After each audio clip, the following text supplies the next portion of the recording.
जय हिंद दोस्तों, आप सभी का स्वागत है आपके अपने सैनिक वेलफेयर यूट्यूब चैनल में।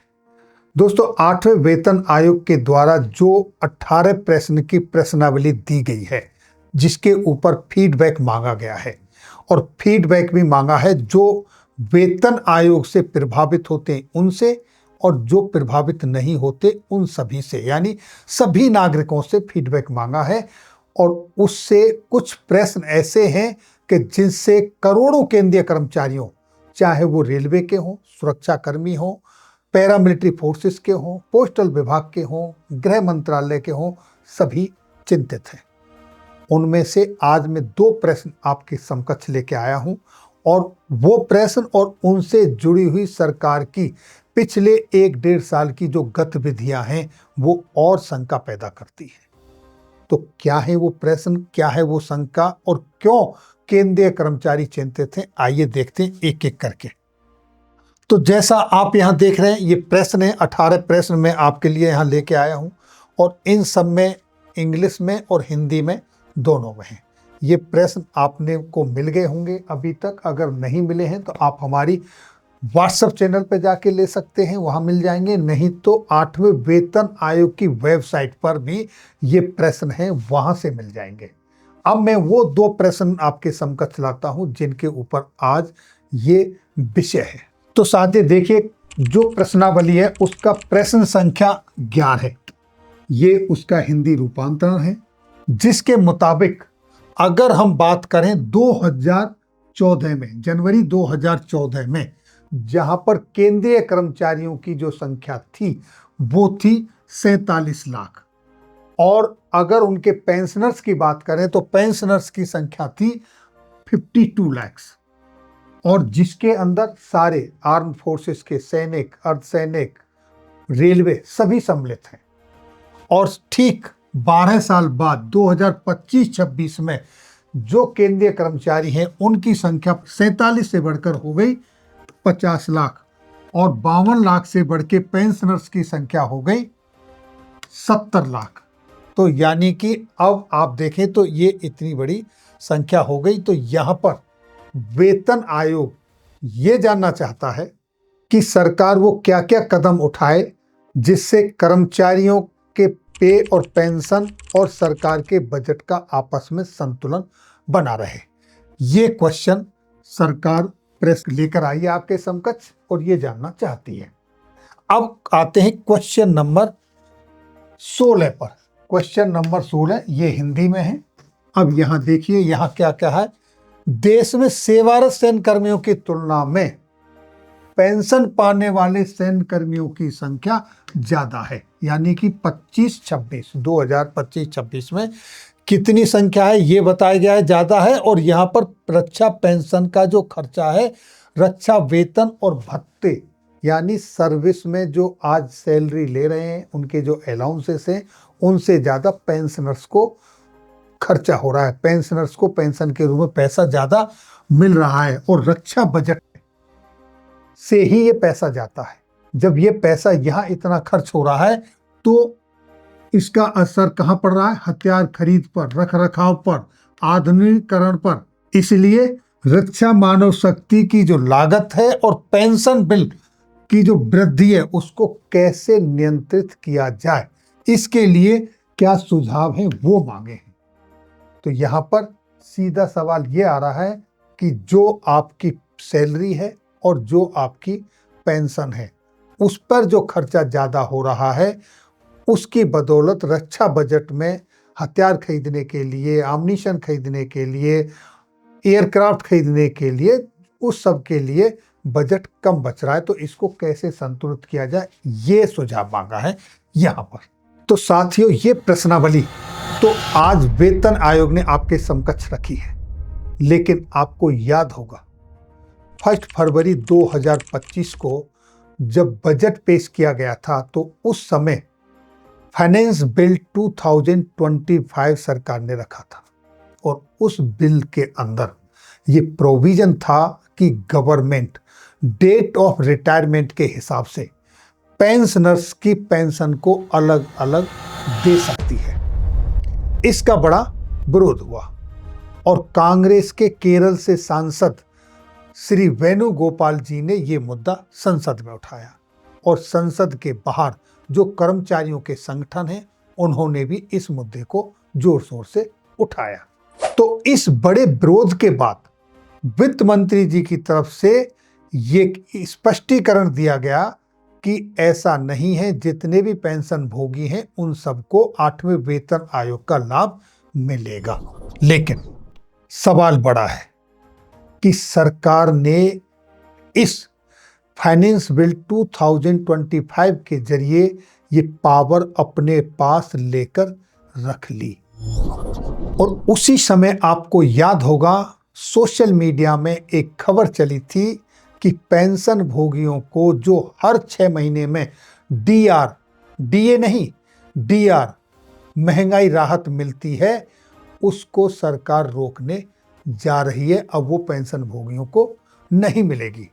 लेकिन जैसा कि आप सभी जानते हो, फाइनेंस बिल को लेके जो बड़ा विरोध हुआ था उसके चलते सरकार ने इसका खंडन किया और कहा कि ये सब फेक है, ऐसा कुछ नहीं है। तो साथियों, सरकार द्वारा दिए गए स्पष्टीकरण से ऐसा लगा कि पेंशनर्स का मसला सुलझ गया है।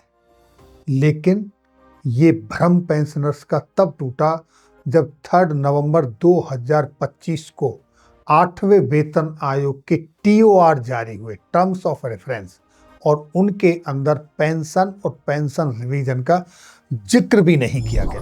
और टीओआर में ये मेंशन किया गया कि जिनकी पेंशन नॉन कंट्रीब्यूटरी है, वेतन आयोग उनकी ग्रेजुएटी और पेंशन बेनिफिट पर गौर करे, क्योंकि उनकी पेंशन अनफंडेड है और सरकार के पास इसके लिए अलग से कोई फंड नहीं है।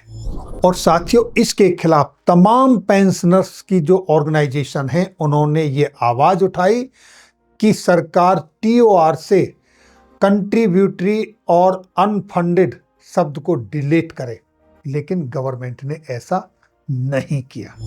तो साथियों, इन्हीं सब कारणों की वजह से इस पर चर्चा इसीलिए हो रही है क्योंकि अब सरकार ने वेतन आयोग के माध्यम से जो 18 प्रश्न की ये प्रश्नावली खड़ी की है और जिसमें क्वेश्चन नंबर 11 और 16 में फीडबैक मांगा है, सरकार वेतन आयोग के माध्यम से यहां कुछ करना चाहती है। अब क्या कर सकती है, क्या होगा, ये तो वेतन आयोग की रिपोर्ट आने के बाद ही साफ होगा। साथियों, यहां सबसे महत्वपूर्ण बात यह है कि सरकार फाइनेंस बिल 2025 में जो प्रोविजन रखा था कि डेट ऑफ रिटायरमेंट के हिसाब से गवर्नमेंट पेंशन अलग अलग दे सकती है, अब वो कानून तो बना चुकी है, वो संसद से पारित भी हो चुका है। तो ऐसी कंडीशन में अगर ऐसा कुछ होता है तो कोर्ट भी आपकी मदद नहीं कर सकता, क्योंकि पॉलिसी बनाना सरकार का काम है और सरकार वो पॉलिसी बना चुकी है। तो दोस्तों, यहाँ मैं सुप्रीम कोर्ट के एक बड़े ही ऐतिहासिक कोर्ट केस का हवाला दूंगा, जहां पर 17 दिसंबर 1982 को डीएस नकारा versus union of India case में एक फैसला आया था। और फैसला क्यों आया था, ये केस क्यों चला, पहले मैं इसकी बात करता हूं। 1979 में तत्कालीन प्राइम मिनिस्टर इंदिरा गांधी जी ने एक पेंशन रिवीजन ऑर्डर निकाला और उसमें कहा कि इस रिवीजन से पहले 1979 से पूर्व के जितने भी पेंशनर्स हैं उनकी पेंशन पर इसका असर नहीं पड़ेगा। यानी कि पेंशनर्स को 2 अलग अलग पेंशन मिलेंगी। 1979 के पूर्व वालों को अलग, उनकी पेंशन का रिवीजन होगा नहीं, और 1979 के बाद के पेंशनर्स का रिवीजन होकर उनकी पेंशन बढ़ेगी। तो उस केस में फैसले में यह कहा गया कि पेंशन सरकार के द्वारा कोई मेहरबानी नहीं है, कोई दान नहीं है, कोई चैरिटी नहीं है, वो एक डिफर्ड वेज है जो कि पेंशनरों ने अपनी सालों की कड़ी मेहनत से कमाई है। उस फैसले के बाद आज तक आपको सही सलामत पेंशन मिल रही है। और उसी तारीख को, जिस दिन इसका वर्डिक्ट आया था, 17 दिसंबर को ऑल इंडिया में पेंशनर्स डे के रूप में मनाया जाता है। इसके ऊपर मैंने 2-2.5 महीने पहले एक वीडियो बनाई थी, आप चाहें तो वीडियो भी देख सकते हैं। पूरा मैटर क्या था आपको पता चल जाएगा। अब दोस्तों, अगर हम सरकार के बजट की और चिंता की बात करें तो इसके लिए बहुत सारे विकल्प हैं। सरकार चाहे तो उन विकल्पों को अपना सकती है। मैंने अपना फीडबैक दिया है, मैंने अपने फीडबैक में इनको मेंशन किया है। अगर सरकार चाहे तो 40 साल जो एक पेंशनर को पेंशन देती है उसे घटा के 10 या 15 साल कर सकती है। एग्जाम्पल के लिए, एक सोल्जर जो 35 से 36 साल की एज में रिटायर्ड हो जाता है, अगर वो 70 या 75 साल जीता है तो वो 40 साल तक पेंशन लेता है। अगर वही सोल्जर 60 साल के बाद रिटायर्ड हो तो वो पेंशन 10 से 15 साल की हो जाती है। क्योंकि सेना को जवान रखना है, इसलिए सोल्जर को रिटायरमेंट टाइम पे भेजा जाता है, सेना को यंग रखने के लिए। अब वो सोल्जर बाहर आने के बाद कभी कहीं सिक्योरिटी की ड्यूटी देखता है, कभी कहीं इस दरवाजे भटकता है तो कभी उस दरवाजे भटकता है। गवर्नमेंट उस सोल्जर को सीएपीएफ में कहीं नौकरी दे सकती है। सेंट्रल गवर्नमेंट की बहुत सारी ऐसी नौकरियां हैं जहां 60 साल तक लोग नौकरी करते हैं, वहां पर उनको ऑब्जर्व कर सकती है। अगर ऐसा करती है तो जितने भी जवान, चाहे वो प्रीमेचर रिटायरमेंट आते हों या सरकार उनको उनके सर्विस के हिसाब से उनको रिटायरमेंट भेज देती है, तो अगर वो 60 साल तक के लिए कहीं जॉब में लगा दिए जाते हैं तो वहां पर 40 साल की बजाय उनको 15 या 10 साल तक पेंशन देनी पड़ेगी, क्योंकि 70-75 साल से ज्यादा जीता ही कौन है।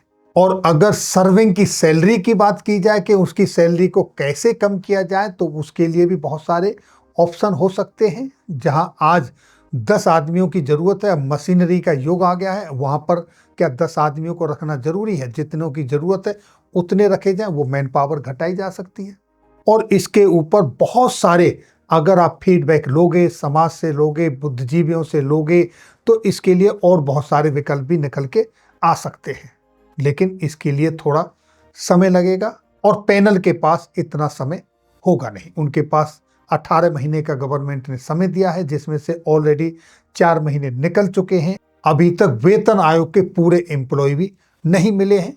तो इस शॉर्ट पीरियड में जब वेतन आयोग को सरकार की तरफ से ये कहा गया है कि इस पर काम करें, अपना रिकमेंडेशन दें, तो उसे कुछ ना कुछ तो रिकमेंडेशन देना ही होगा। अब वो क्या हो सकता है, ये तो वेतन आयोग की रिपोर्ट आने के बाद ही पता चलेगा।